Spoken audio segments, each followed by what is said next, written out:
So this is part two of chapter 13 because we had an interesting discussion on the day it was to be presented. We need to do a little catch up here at the end of the semester because our flexibility has gotten to be, well, zero. So here is more on leadership. What we're going to talk about next is path goal theory of leadership. This is greatly influenced by the expectancy theory of motivation. It is basically saying that if you're a leader, one of your main jobs is to motivate employees, and they will be motivated if their effort is known to lead to high performance, that their high performance will be rewarded, and the rewards they receive are valuable to them. This maps very directly onto the concepts from expectancy theory in terms of the valence and the expectancy and such are all in alignment so that a person really feels that what they do matters for the outcomes they receive. So when we talk about path goal leadership, of course, we have some different ways of thinking about it because it's coming from a leadership perspective rather than from an employee motivation perspective. So there's several types of leaders, leader styles in path goal leadership. They don't want to paint these as personalities nearly so much as a way of leading that can, and there's a view that these are all learnable. A directive type of leader or style of leader is one who gives specific direction, schedules, and instructions. They're good at removing ambiguity and making it clear. And in fact, we want to see people that are doing that often in our situations, but be careful because sometimes it's bad. There's supportive types of leadership style. This is folks who are good at their interpersonal and emotional support for employees and encouragement. And both of these first two should remind us a good bit of the Fielder's concepts of leadership as well, task oriented versus interpersonal oriented. Participative is when the leader has a tendency to include employees in the decision process on important issues. And achievement oriented. This is oriented towards employees' goals and accomplishments, not so much the organization as the employee, what the employee is hoping to get out of it. Now, when do these leadership styles tend to apply best? And that's where we have specific predictions of path goal leadership emerge. It depends upon the situation of the organization and the employees that are being led by that specific person. Who are they and what is their situation? If you have situations where there's generally high role ambiguity, where the employees have low abilities to either understand based on education or intellectual capabilities or such as that, or they have a sense of an external locus of control. That is, the employees tend to not feel that what they do in their own lives has much effect on what happens in their own lives. They're going to be best led by a directive style. They're going to appreciate being told this is what you need to do, clarifying what the roles are of the employee, since the roles might be ambiguous for them, to go ahead and give them clarity. And to not put it on them to have to think about what they should be doing, especially if the role is ambiguous. You're putting on employees with relatively low capabilities to do things that they're not in a position to do well. If you have boring or repetitive kinds of jobs, or if it's a very stressful kind of job, the supportive leadership style seems to work best. You're looking for folks that are able to help persons deal with the emotional negativity of the job. So your leader should be of that type. Participative is best when employees have high abilities, the decision is relevant to the employees, and the employees have an internal locus of control. For instance, what we see here at Frostburg State and at other universities is usually an environment that is at least described, if not actually devised, as an inherently participative process with participative oriented leaders. That is because the employees tend to be have high levels of knowledge and skills in analyzing problems. They're often dealing with things that are going to have a direct effect upon them or the people that they are producing for. That is, the students at the university. The students are in a similar situation where they have high abilities, and they are also going to be having to deal with whatever the decision's outcome is. And then you have to have a sense of internal locus control. And this is where we might see a difference between faculty and students in particular. But staff also often do not feel like they have an internal locus of control. That is, they are subject to the things that happen outside of them in their minds, therefore an external locus of control. But persons that have gone to graduate school and stuff often have had to do a way of approaching their work that is not so much what others arrange for them and they benefit from, but their own internal capabilities to cause things to happen. With that said, a participative style is most appropriate because that's the one that emphasizes gathering information from your persons and helping them to be part of the decision-making process. Achievement-oriented leadership style is best when you have high-ability employees and they have high achievement motivation. This can work in academics, but it's not as good. In some cases, it really depends upon the specific area. If you're directing a research-oriented department or situation, achievement-oriented is probably better than participative. But if you are in a more of a teaching university situation, such as Frostburg State, but participative is probably better. So what we see with path goal leadership, there's some research support, but it's not tested for all of its implications. It contrasts with Fiedler's contingency model, even though there's a lot of parallels, because it allows that a leader's style is not a trait. Instead, leaders adjust their style depending upon the situation and needs of the employees. If you may recall, Fiedler's contingency model said that the job of the leader is to change the situational factors to be more fitting of their trait style so that they can do the best that is needed for their employees. There are some other more modern theories. There's leader-member exchange theories, implicit leadership theories. These are both talked about in the textbook, and I highly recommend you look at them. Hint, hint, that is probably going to be some stuff on the exam about those.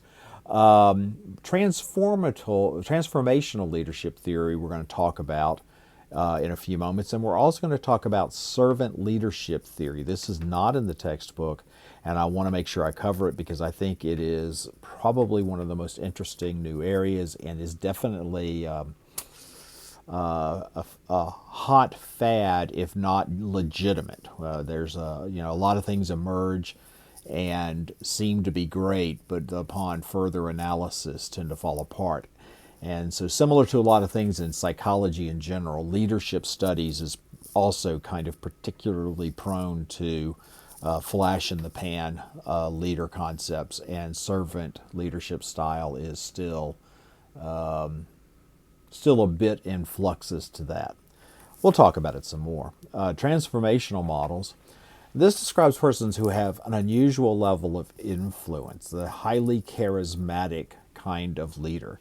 And the focus for this is on how the followers are affected by the leader. You might think that this is about the leader themselves, and obviously that's a key element, but it's how the followers are affected that's most interesting.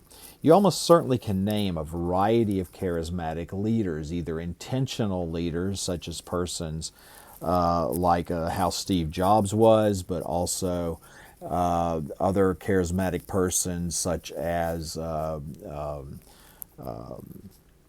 Barack Obama, and arguably Donald Trump, even though it's not someone that I personally have a personal appreciation for. Many other persons do, and so we have to go ahead and grant that that's something going on with with him and many other politicians.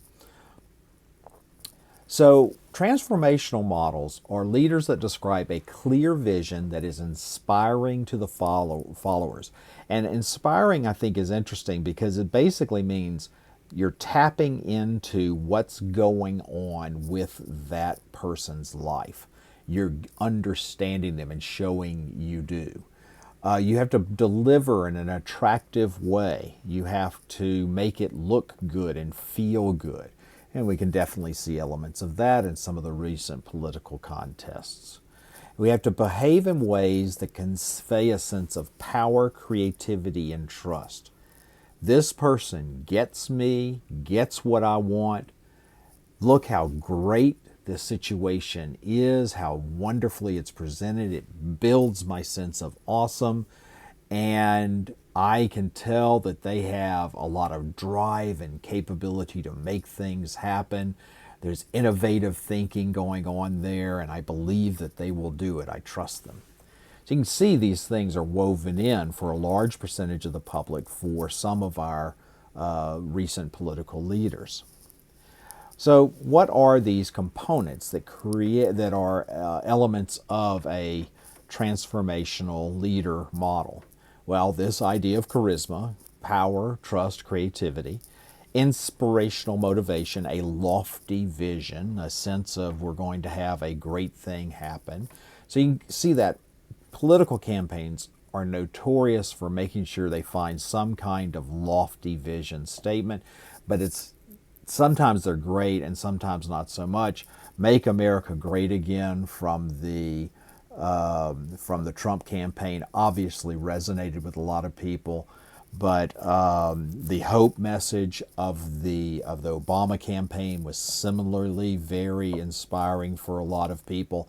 And while many would appropriately argue that Biden himself is not a highly charismatic leader, the messaging that surrounded him in terms of Build Back Better and these kinds of things, that all sounded real good. It's kind of like the contrast that he was trying to create. Make America Great is an aspirational goal. Build Back Better sounds like a process towards what Trump was trying to refer to. I don't know, but I suspect some people kind of responded to, yeah, you said great, but where's the great? He says he's going to build things, and that sounds like what we need. And so, in a sense, there's a clear similarity and parallel in the messaging between those two political campaigns last year. At the same time, they're coming from a different perspective, and which one's going to resonate. And apparently, what we saw was the Biden message did resonate somewhat better. Intellectual stimulation encourages questioning of the existing world.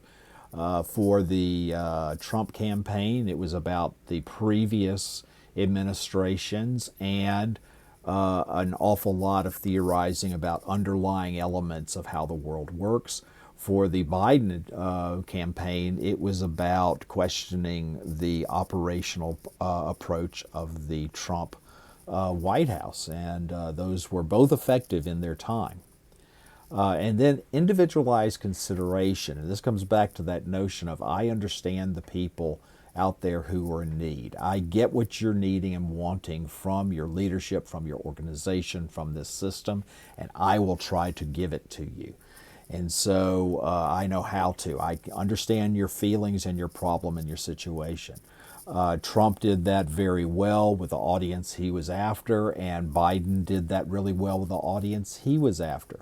While there may not be a ton of charisma with Biden, he conveys this individualized consideration extremely well.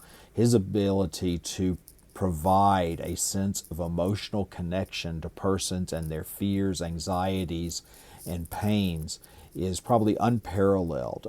Bill Clinton was notorious for the phrase, "I feel your pain." It's trying to get onto that, but it was almost too blunt. It worked for him, but Biden is, it seems more genuine from Biden because everyone is aware of the several tragedies he has suffered in his life. What this ends up resulting is is subordinates that get high productivity. They often have good organizational citizenship. They talk up the organization positively. They engage in the work of the organization positively. And therefore, a sense of organizational justice is often an outcome of this. That is, an understanding of how the organization goes about making decisions feels kind of appropriate. Now, transformational models appears to be a trait model, but its key point is about the effect on the followers. That is really where it is. A lot of people can be transformational type of leaders, but they have to have followers that are responding to their particular style. And so if we think of it as a trait, then we're thinking about a great man, great woman concept where that person would be as effective with any other group of people at any other time and place. And I think we can see that that's not necessarily the case. That persons that are highly charismatic for one period of time are going to appear stilted or strange or out of touch with another group, another place, another period of time. That charisma and transformational modeling is context dependent to a certain extent. That means it's follower dependent. But the key thing that makes us understand it's about the followers is people can be trained in transformational leadership skills. If it were a trait, you really wouldn't be able to train people. And if you did, they would not do it well. That doesn't mean everybody can be trained to become an absolutely wonderful, charismatic leader. But it does mean that many, many people can learn certain skills that help them to have these qualities where it is beneficial in their organization. We're going to spend a few minutes on servant leadership. This defines the leader's role as serving the needs of others. The primary mission of the leader is to develop employees and help them reach their goals. And so servant leaders put their employees first, understand their personal needs and desires, empower them, and help them develop in their careers. So a lot of what we're seeing here is from a transformational leadership perspective is the notion of the leader understands the problems and issues of their employees. I want you to think about the leader of the credit card company that gave everybody a raise to $70,000 a year as the minimum salary for everyone working at his company. That tells you an awful lot about taking on a servant leadership kind of perspective. I am here to help my employees have a place to work that works for them, that provides them with what they need. I view that person as having the ultimate servant leadership approach. So to be a servant leader, the things you should have in mind is don't ask what your employees can do for you. You're trying to do for them. One of your key priorities to be to help employees reach their personal goals. You need to be humble in your actions and recognize that there's always the chance that there's a mistake going on here. You need to be open with your employees and tell them truths. Don't hide things away. And you need to help the external community so that your organization, therefore you, are seen as a participant in the health of the community rather than as a user of the community as a mere base of operation. So that is our presentation for the second half of leadership. Our next class is going to be on chapter 14. I appreciate your attention. Y'all have a good one. Bye.